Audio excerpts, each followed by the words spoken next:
जय हिंद दोस्तों, हिंदी विद आफरीन में आपका स्वागत है।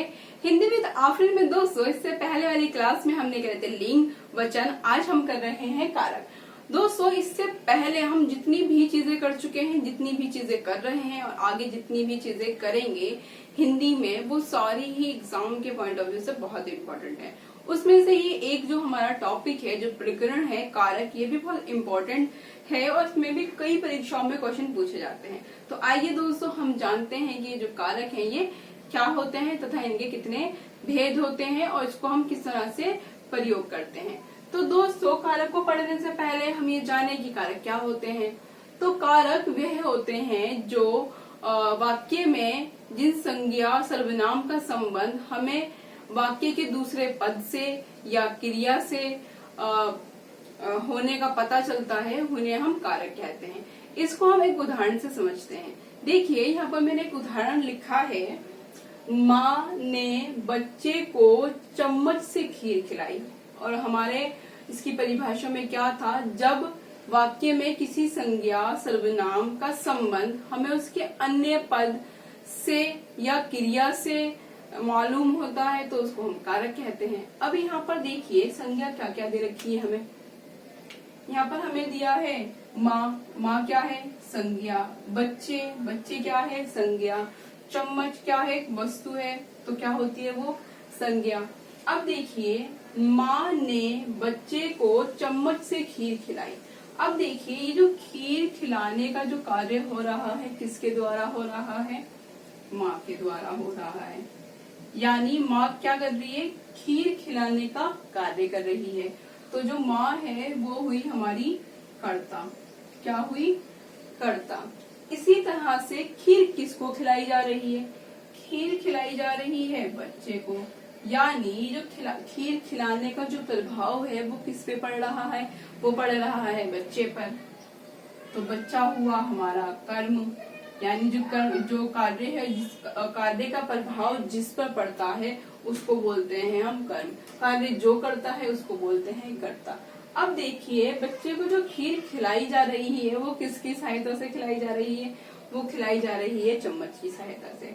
तो यहाँ पर ये जो चम्मच है ये हुआ हमारा करण, जिसकी सहायता से, जिस उपकरण से, जिसके माध्यम से खिलाई जाती है या कार्य किया जाता है उसको हम बोलते हैं करण। अब यहाँ पर हमें तीन चीजें प्राप्त हुई हैं, पहला कर्ता, फिर कर्म और फिर करण। तो यहाँ पर जब हमें ये तीन चीजें प्राप्त हुई हैं तो इन्हीं को हम बोलते हैं कारक। कर्ता कारक, कर्म कारक और करण कारक। अब देखिए इनको हम कारक बोलते हैं और इन कारक के साथ कुछ विभक्ति चिन्ह लगे होते हैं। कुछ शब्द हमें यहाँ दिखाई दे रहे हैं, जैसे ने, को, से। अब कारक के साथ जब ये विभक्ति चिन्ह लगे होते, ये जो चिन्ह लगे हैं या जो शब्द लगे हैं इनको ही हम बोलते हैं विभक्ति चिन्ह। क्या बोलते हैं, विभक्ति चिन्ह। तो देखिए हमने वाक्य में समझा कि जब एक संज्ञा का दूसरी संज्ञा से या संज्ञा का सर्वनाम से वाक्य में हमें संबंध किसके साथ, क्रिया के साथ दिखाई देता है, तो ऐसे पदों को, ऐसे शब्दों को हम क्या बोलते हैं, कारक बोलते हैं। जैसे हमने यहाँ पर तीन देखे, कर्ता, कर्म और करण। उसके साथ ही हमने ये देखा कि उसके साथ कुछ पदों का प्रयोग हो रहा है, जैसे ने, को, से। अब ये क्या है, ये इन कारक के विभक्ति चिन्ह हैं जो इन कारक का बोध करा रहे हैं। अब हमने ये जान लिया कि कारक क्या होते हैं और विभक्ति चिन्ह क्या होते हैं। अब हम देखते हैं इन विभक्ति चिन्हों को और हम क्या क्या बोलते हैं। कारक चिन्ह, ये जो कारक के साथ लगे हैं चिन्ह, इनको बोलते हैं कारक चिन्ह और साथ में ही इनको हम बोलते हैं परसर्ग भी और इनको हम बोलते हैं विभक्ति भी। अब देखिए जब हम ये जान लेते हैं कि कारक क्या होते हैं, उसके बाद हम देखते हैं कि जो कारक हैं वो कितने प्रकार के होते हैं। तो दोस्तों ये जो कारक होते हैं ये होते हैं 8 प्रकार के। देखिए कर्ता कारक, पहला कर्ता कारक, दूसरा कर्म कारक, तीसरा करण कारक, चौथा संप्रदान, फिर अपादान, फिर संबंध, अधिकरण और संबोधन कारक। तो आइए जानते हैं इन कारक के भेद को कि इनके जो कारक के जो भेद हैं इनका क्या अर्थ है। अब देखिए ये जो कर्ता कारक है, कर्ता कारक क्या होता है, कर्ता कारक वह कारक होता है जिससे हमें क्रिया के करने वाले का या जो क्रिया को कर रहा है उसका बोध होता है तो उसको हम कर्ता कारक कहते हैं। जैसे यहाँ पर एक उदाहरण लिखा है, राम ने रावण को बाण से मारा। तो यहाँ जो राम है वो संज्ञा, रावण संज्ञा, और जो ये बाण है ये भी क्या है, हमारा संज्ञा है। अब मारने का कार्य हो रहा है, क्रिया हो रही है, कौन कर रहा है मारने की क्रिया, वो कर रहा है राम, वो किया है राम ने। राम ने किसको मारा है, यह मारने का ये जो प्रभाव है वो किस पे हो रहा है, रावण पे हो रहा है। राम ने रावण को किससे मारा है, बाण से मारा है। अब देखिए कर्ता कारक में मैंने बताया, कर्ता कारक वह कारक होता है जिससे हमें क्रिया के करने वाले का पता चलता है, और यहाँ पर क्रिया को कौन कर रहा है, राम। तो यहाँ पर जो राम है वो हमारा क्या है, कर्ता कारक। अब देखिए इस कर्ता कारक के साथ विभक्ति चिन्ह क्या लगा है, ने। तो जो कर्ता कारक है उसका जो विभक्ति चिन्ह होता है वो होता है ने। उसके बाद हम देखते हैं कर्म कारक। कर्म कारक क्या होता है, कर्म कारक दोस्तों वह होता है जिससे हमें क्रिया का प्रभाव जिस पर पड़ता है उसे हम कर्म कारक कहते हैं, और इसका विभक्ति चिन्ह होता है को। उदाहरण में देखते हैं, उदाहरण देखिए, भारती ने रचना को पत्र लिखा। अब भारती क्या है, कर्ता है, क्या कर रही है, पत्र लिख रही है। किसको लिख रही है, रचना को लिख रही है। तो रचना क्या है, कर्म। तो इसका जो प्रभाव पड़ रहा है वो किस पे पड़ रहा है, रचना पे। तो ये, और रचना के साथ देखिए कि कौन सा कारक चिन्ह लगा है, को। तो मैंने क्या बताया, जो कर्म है जो उसका कारक चिन्ह है वो क्या होता है, को। यहाँ पर देखिए को। उसके बाद आते हैं हम तीसरे पे, करण कारक। करण कारक क्या होता है, करण कारक वह कारक होता है जिसमें क्रिया जब हो रही है तो उसमें जो साधन का प्रयोग हो रहा है, जिस माध्यम का प्रयोग हो रहा है, जिस उपकरण का प्रयोग हो रहा है, उसको हम बोलते हैं करण कारक। और इसका जो विभक्ति चिन्ह है वो है से और के द्वारा। जो हमने पहला उदाहरण करा था, हमने चम्मच को जाना था, चम्मच के द्वारा हो रहा था।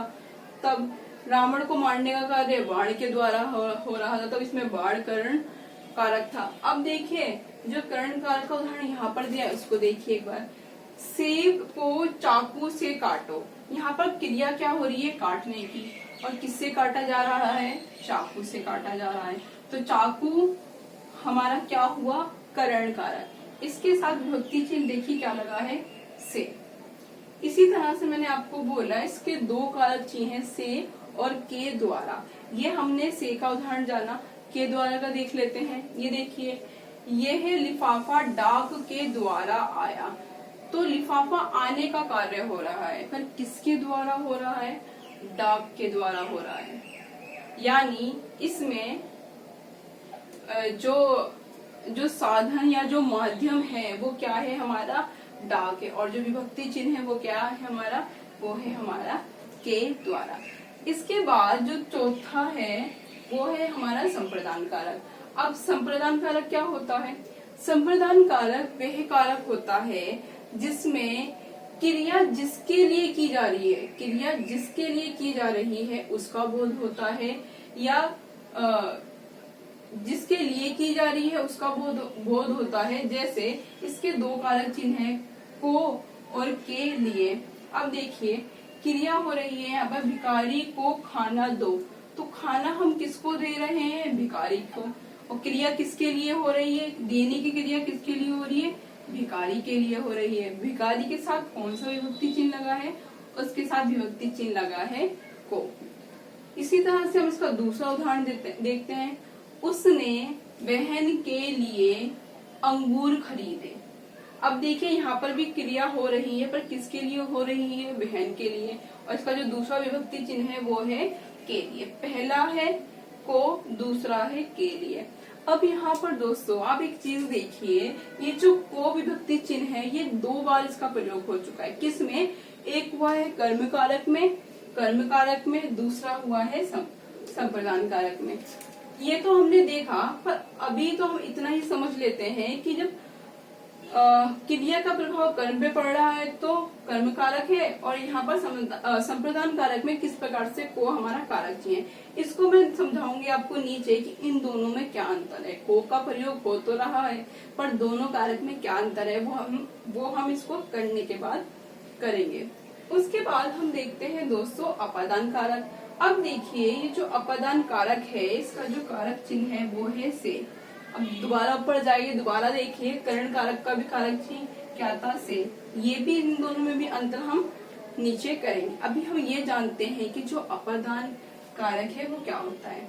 अब देखिए दोस्तों अपादान कारक वह कारक होता है जिसमें हमें संज्ञा या सर्वनाम से किसी वस्तु के अलग होने का या एक वस्तु से दूसरी वस्तु के अलग होने का बोध होता है। तो ऐसे कारक को हम कहते हैं सर्वनाम कारक। क्या, जब संज्ञा या सर्वनाम से या में एक वस्तु का दूसरी वस्तु के अलग होने का बोध होता है तो उसे हम कहते हैं अपादान कारक। उसका जो विभक्ति चिन्ह है या जो उसका प्रसर्ग है या कारक चिन्ह है वो है हमारा से। इसमें क्या हो रहा है, हमारा अलग होने का बोध हो रहा है। जैसे देखिए बच्चा छत से गिर गया। अब यहाँ पर देखिए ये जो बच्चा है ये क्या हो रहा है, ये छत से अलग हो रहा है, यानी वो छत से गिर गया, छत से अलग होने का कार्य हो रहा है। तो यहाँ पर छत के साथ क्या लगा है, हमारे विभक्ति चिन्ह से। यहाँ पर छत से जब हमें अलग होने का बोध हो रहा है तो उसको हम बोलते हैं अपादान कारक। इसी तरह से जो उसका दूसरा उदाहरण है, चाचा जी आगरा से आ गए, यानी वो आगरा से आ गए तो वो आगरा से अलग हो गए, तो ये हमारा कौन सा कारक हुआ, अपादान कारक। इसके बाद हम देखते हैं संबंध कारक। अब देखिए संबंध कारक क्या होता है। संबंध कारक वह कारक होता है जो संज्ञा का सर्वनाम से संबंध बताए या एक संज्ञा का दूसरी संज्ञा या दूसरी सर्वनाम से संबंध बताता है। तो ऐसे कारक को दोस्तों हम बोलते हैं संबंध कारक। अब इसकी जो विभक्ति है या इसके जो कारक चिन्ह है वो है का, के, की, ना, ने, नी, रा, रे, री। जैसे हम प्रयोग करते हैं तुम्हारा, तुम्हारी, तुम्हारे। इसी तरह से ये जो क है इसका प्रयोग करते हैं हम एक वचन में या पुल्लिंग में। के का प्रयोग करते हैं हम बहुवचन के लिए और की का प्रयोग करते हैं हम स्त्रीलिंग के लिए। अब इसको हम एक वाक्य में समझते हैं। देखिए राकेश की बहन बहुत होशियार है। यहाँ पर राकेश का संबंध किससे बताया जा रहा है, उसकी बहन से। विभक्ति चिन्ह क्या लगा है, की। राकेश क्या है, एक संज्ञा। तो देखिए जब एक संज्ञा का दूसरी संज्ञा से संबंध बताया जाए या एक संज्ञा का सर्वनाम से संबंध बताया जाए तो उसको हम बोलते हैं संबंध कारक। इसके विभक्ति चिन्ह का, के, की, ना, ने, नी, रा, रे, री है। यहाँ पर हमने विभक्ति चिन्ह की देखा। अब आइए हम अगला देखते हैं अधिकरण कारक। अब देखिए अधिकरण कारक क्या होता है। तो अधिकरण कारक दोस्तों वह कारक होता है जो हमें क्रिया के आधार का बोध कराता है। क्या, जो क्रिया हो रही है उसके जो आधार का बोध कराता है, तो ऐसे कारक को दोस्तों हम बोलते हैं अधिकरण कारक। और जो इसके विभक्ति चिन्ह है वो है में और पर। अब देखिए चिड़िया घोंसले में बैठी है। यहाँ पर बैठी क्या है, क्रिया है। किस में बैठी है, घोंसले में बैठी है। और मैंने आपको इसकी परिभाषा में क्या बताया है कि जब हमें क्रिया के आधार का बोध होता है, यानी क्रिया जो हो रही है उसके जो हमें आधार का बोध होता है, तो उसी को हम बोलते हैं दोस्तों अधिकरण कारक। अब देखिए ये जो बैठने का कार्य हो रहा है वो कहाँ हो रहा है, घोंसले में हो रहा है। विभक्ति चिन्ह क्या लगा है, इसके साथ में लगा है। घोंसले में बैठी है तो इसके बैठने का आधार घोंसला हुआ, विभक्ति चिन्ह में लगा, तो कौन सा कारक है, हमारा अधिकरण कारक है। उसके बाद हम देखते हैं बच्चा छत पर खेल रहा है। अब देखिए खेल रहा है क्या है, क्रिया है। कहाँ खेल रहा है, खेलने का आधार क्या है, छत है। और छत के साथ कौन सा विभक्ति चिन्ह लगा है, पर लगा है। तो यहाँ पर हमें बोध हो रहा है क्या, उसकी क्रिया के आधार का। उसके साथ जो विभक्ति चिन्ह लगा है वो लगा है पर, तो उसको हम बोलते हैं अधिकरण कारक। उसके बाद हम आते हैं संबोधन कारक पे। संबोधन कारक क्या होता है, संबोधन कारक जो किसी क्रिया से स्वतंत्र आता है, जो क्रिया से अलग आता है या अपना स्वतंत्र रूप में प्रयोग किया जाता है, इसका प्रयोग हम किसी को बुलाने के लिए या किसी को संबोधन के लिए करते हैं। तो ऐसे शब्द को हम संबोधन कारक कहते हैं। जैसे हे, अरे, ओ, बाप रे बाप, हाय, इस तरह के जो शब्द होते हैं। जैसे देखिए वाक्य में, हे भगवान मेरी रक्षा करो, चिंकी इधर आओ। तो जो ऐसे वाक्य हैं तो वो आते हैं हमारे संबोधन कारक में। तो दोस्तों यहाँ पर हमने देखा ये जो हमारे कारक क्या होते हैं, कारक कितने प्रकार के होते हैं, इनके चिन्ह कौन कौन से हैं तथा वाक्यों में हम इनको किस प्रकार से देखते और समझते हैं। अब मैंने आपको बताया था कि यहाँ पर दो कारक चिन्ह को, कर्म और संप्रदान के एक जैसे आए हैं। अब अगर परीक्षा में वो आपसे पूछ ले कि को के नीचे आपको रेखांकित करके दे दे और आपसे पूछे ये जो को है ये कर्म कारक है, संप्रदान कारक है, अपादान कारक है या कर्ता कारक है, तो वो कैसे पता चलेगा, आइए देखते हैं। तो देखिए यहाँ पर दो उदाहरण दे रखे, कर्म कारक और संप्रदान कारक में अंतर हम कर रहे हैं। अब देखिए यहाँ पर दे रखा है, अमित ने ईशा को मारा। यहाँ पर जो ये अमित है ये कौन है, ये है कर्ता। कार्य क्या हो रहा है, मारने का। तो कार्य करा किसने, वो किया है अमित ने। अब ये मारने का प्रभाव किसको पड़ रहा है, चोट किसको लग रही है, प्रभाव किसको पड़ रहा है, वो पड़ रहा है ईशा को। तो ईशा क्या है, हमारी कर्म है। अब देखिए हमने इसमें जाना कि कर्म कारक में जब क्रिया का प्रभाव कर्म में पड़ता है तो उसको हम कहते हैं कर्म कारक। यहाँ पर हमारा कर्म है और कर्म के साथ हमें दे रखा है को, तो हमारा जो ये कौन सा कारक हुआ, हमारा ये कारक हुआ कर्म कारक। क्यों, क्योंकि इस पे क्रिया का प्रभाव कर्म पे पड़ रहा है, इसलिए ये हुआ हमारा कर्म कारक। दूसरा देखिए, सोनिया ने नाजिया को पुस्तक दी। अब देखिए यहाँ पर देने का कार्य हो रहा है। सोनिया क्या दे रही है, पुस्तक। किसको दे रही है, नाजिया को दे रही है। तो मैंने यहाँ पर आपको बताया था संप्रदान कारक में क्रिया किसके लिए की जा रही है, क्या इसकी परिभाषा थी या इसका अर्थ था कि जब क्रिया जिस संज्ञा सर्वनाम के लिए की जाए या उसमें देने का बोध हो, तो इसको हम बोलते हैं संप्रदान कारक। यहाँ पर देखिए सोनिया के द्वारा पुस्तक दी जा रही है, किसको दी जा रही है, नाजिया को। तो देने का बोध है तो इसलिए ये क्या हो गया, संप्रदान कारक। उसके बाद हम देखते हैं करण और अपादान में। इसमें मैं समझती हूँ कि आपको जो इसका अंतर था वो समझ में आ गया होगा। जब प्रभाव कर्म पे पड़ रहा है तब वो कर्म कारक है, जहाँ पर देने का बोध हो तो वो कौन सा है, हमारा संप्रदान कारक। अब देखिए करण और अपादान में क्या, अब देखिए करण कारक में भी से विभक्ति आई थी और अपादान में भी। देखिए करण कारक में भी से विभक्ति आई थी और अपादान में भी से विभक्ति आ रही है। तो देखिए अब मैंने आपको बताया था करण कारक में क्या, कि करण कारक क्या होता है। करण कारक वह होता है जिसमें हमें साधन, माध्यम, उपकरण का बोध हो। जो कार्य किया जा रहा है वो किस साधन से किया जा रहा है, किस माध्यम से किया जा रहा है, किसके द्वारा किया जा रहा है का बोध हो, तो वो होता है हमारा करण कारक। जैसे सेब को चाकू से काटो, काटने का कार्य हो रहा है पर किसके द्वारा हो रहा है, चाकू के द्वारा हो रहा है। इसी तरह से क्या आया है, हमारे पास लिफाफा आया है पर किसके द्वारा आया है, किसके माध्यम से आया है, वो आया है डाक के माध्यम से। तो ये क्या था हमारा, ये था हमारा करण कारक। तो यहाँ पर देखिए मैं कलम से लिखता हूँ, वो लिखने का कार्य कर रहा है पर किससे कर रहा है, कलम से कर रहा है। अब देखिए यहाँ कलम के साथ से आया है, वो पेपर में आपको ये दे आपसे ये पूछे ये जो से है वो कौन सा विभक्ति चिन्ह है, कौन सा कारक चिन्ह है, तो आप क्या बताएंगे। अगर वो उसकी सहायता से कार्य कर रहा है, उसके माध्यम से कर रहा है, या कोई उपकरण है उसके माध्यम से किया जा रहा है, तो वो होगा हमारा करण कारक। तो ये है हमारा करण कारक। दूसरा हम देखते हैं करण कारक। दूसरा हम देखते हैं अपादान। अब देखिए अपादान कारक क्या होता है। अपादान में मैंने आपको बताया था कि अपादान कारक वह कारक होता है जिसमें हमें अलग होने का बोध होता है, जिसमें एक वस्तु का दूसरी वस्तु से अलग होने का बोध होता है, या संज्ञा सर्वनाम का किसी एक वस्तु का दूसरी वस्तु से अलग होने का बोध होता है, तो उसको हम बोलते हैं अपादान कारक। अब देखिए अपादान कारक में पेड़ से पत्ता गिरा, यहाँ पर पेड़ है और पत्ता है, क्या हो रहा है, ये इससे अलग हो गया है, ये इसके द्वारा कार्य नहीं कर रहा है।